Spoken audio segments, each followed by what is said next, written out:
Hallelujah. यीशु मसीह के ज़िंदा और जलाली बरकत नाम में आप सबकी सलामती हो। मैं उम्मीद करता हूँ सभी खैर खैरियत से होंगे, तंदुरुस्त होंगे। खुदावंद आप सबको इसी तरह अपनी हिफाजत और अपनी निगहबानी में रखे। मेरे अजीज़ों, आज फिर मैं आप सबके साथ एक मैसेज खुदा के कलाम में से शेयर करना चाहता हूँ। और मैसेज का जो टॉपिक है वो उन्वान है ये है कि हमारा फोकस खुद पर है या खुदा की ज़ात पर है। एक बात को हम बाइबल मुक़द्दस में सीखते हैं कि बहुत से ऐसे बादशाह, बहुत से ऐसे किताब मुक़द्दस के अंदर लोग दिखाई देते हैं, किताब मुक़द्दस में लोग दिखाई देते हैं जो अपने आप पर भरोसा करते थे, अपने ज़ोर पर तवक्कल करते थे। इंसानी हिकमत, इंसानी दनाई पर उनका भरोसा तवक्कल होता था। बाइबल हमें बताती है कि वो सारे के सारे जो हैं वो फना हो चुके थे। खुदा ने उनको सबको फना कर दिया, रद्द कर दिया, रिजेक्ट कर दिया। जब इंसान अपनी कुव्वत पर इन्हिसार करता है या अपने ज़ोर पर या अपने बलबूते पर बहुत तवक्कल करता है, तो खुदा ने उन सबको रद्द किया है, रिजेक्ट किया है। उसकी रीज़न क्या है? यानी कि खुदा को पसंद नहीं कि हम अपने आप पर भरोसा ना करें। खुदा को ये बात पसंद है, लेकिन इसमें होता क्या है कि इंसानी हिकमत जो है, इंसानी दनाई जो है, इंसानी सोच जो है, इसकी वो अप्रोच नहीं जो खुदा चाहता है। हाँ, अगर वो चीज़ें कलाम के अंदर रहकर हों, खुदा की प्रेजेंस में रहकर हों, खुदा की हजूरी में रहकर हों, तो वो बातें वो ज़रूर पाए तकमील तक पहुँचेंगी। बड़ी खूबसूरत स्टोरी बाइबल मुक़द्दस में हम देखते हैं बुज़ुर्ग मूसा के ताल्लुक़ से। हम देखते हैं कि पहले बुज़ुर्ग मूसा अपने ज़ोर से, अपने बलबूते पर, अपनी कुव्वत से मिस्र की ग़ुलामी में से इसराइल को निकालने की कोशिश कर रहे थे। आपने पढ़ा होगा ख़ुरूज की किताब में ये लिखा सारा वाक़या, अमाल 7 बाब में भी आपको मिलेगा। जब बुज़ुर्ग मूसा ने खुद से ऐसा करना चाहा, अपने ज़ोर से ऐसा करना चाहा, अपनी हिकमत से ऐसा करना चाहा, अपनी दनाई से ऐसा करना चाहा, तो वो फेल हो चुके थे, वो कामयाब नहीं हुए। क्यों? क्योंकि उनका तवक्कल, उनका भरोसा अपने आप पर था, अपनी कुव्वत पर था, अपनी दनाई पर था, अपनी विज़डम पर था, तो वो नाकाम हो चुके थे। लेकिन उसी बुज़ुर्ग मूसा को रद्द भी किया गया, खुदा की तरफ से भी, लोगों की तरफ से भी रद्द किया गया। और जब वही बुज़ुर्ग मूसा बियाबान में चले जाते हैं फ़िरौन के डर से कि मुझे कत्ल ना किया जाए, 40 वर्ष तक वहाँ वो क्या करते हैं, भेड़ बकरियाँ चराते हैं। 40 वर्ष तक एक नया एक्सपीरियंस, एक नया प्रैक्टिकल उनको उस जगह पर होता है। और जब वो नया प्रैक्टिकल, एक नया एक्सपीरियंस जो था वो खुदा की तरफ से था।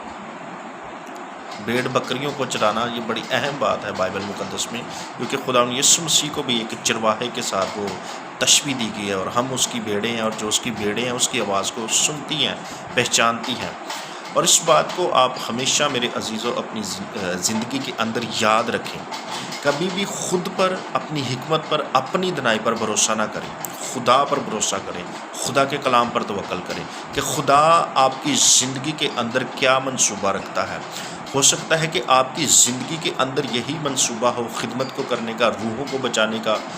खुदा ने आपको एक लीडर मुकर्रर किया हो, खुदा ने आपको एक काहिन मुकर्रर किया हो, आपके सुपुर्द खिदमत की गई हो, लेकिन उस खिदमत को समझे, उस खिदमत को जाने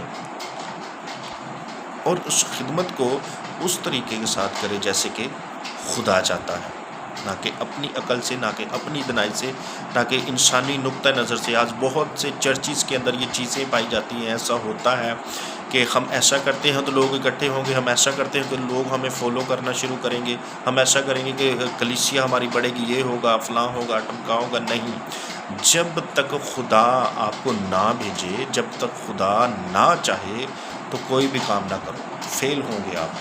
लेकिन जब खुदा चाहे, खुदा की मर्ज़ी हो, जो भी काम आप खुदा की मर्ज़ी के साथ करेंगे वो पाए तकमील तक पहुँचेगा। खुदा की रज़ा में रहकर करेंगे, खुदा की प्रेजेंस में रहकर करेंगे, वो काम जो है वो आपकी ज़िंदगी के अंदर वो पाए तकमील तक पहुँचेगा। और यही बात हमें बुज़ुर्ग मूसा की ज़िंदगी के अंदर दिखाई देती है, जब वो अपने ज़ोर से, अपनी हिकमत से, अपनी दनाई से کچھ کرنا چاہتا تھا تو کچھ نہیں ہو پایا، لیکن اسی بزرگ موسیٰ کو جب خدا نے بھیجا تو ایسے ایسے کام ہوئے۔ آج پوری دنیا ان معجزات کو یاد کرتی ہے، آج تاریخ بھری بڑی ان معجزات سے۔ بائبل مقدس کے اندر ہم دیکھتے ہیں کہ جب خدا نے اپنے بندہ کو بھیجا، لیڈر کو بھیجا، تو کیسے کیسے عظیم کام ہوئے۔ اسی طرح میرے عزیزوں، خدا کی حضوری میں جھک جائیں، دعا میں ٹھہریں، بائبل کو زیادہ پڑھیں، کیونکہ جب آپ خدا کے کلام کو پڑھیں گے تو خدا کا پلان، خدا کا جو منصوبہ ہے، خدا کی طرف سے آپ کو تحریر ملے گی کہ آپ نے کرنا کیا ہے۔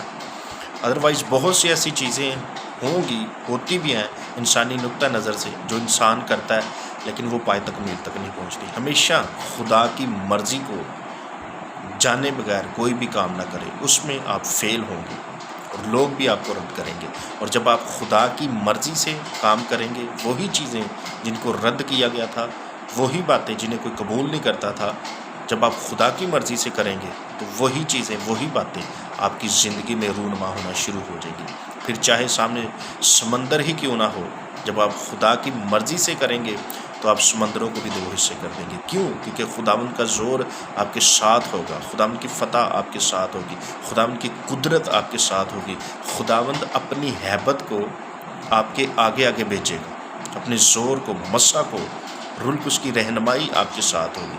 تو اس لیے ہمیشہ آپ کوئی بھی کام کریں، خداوند کی مرضی سے کریں، خداوند کی پریزنس میں رہ کر کریں۔ جیسے لکھا ہے، کام کرو یا کلام کرو، خداوند یسوع مسیح کے نام سے کرو۔ سو خداوند آپ سب کو بہت زیادہ برکت دے، آمین۔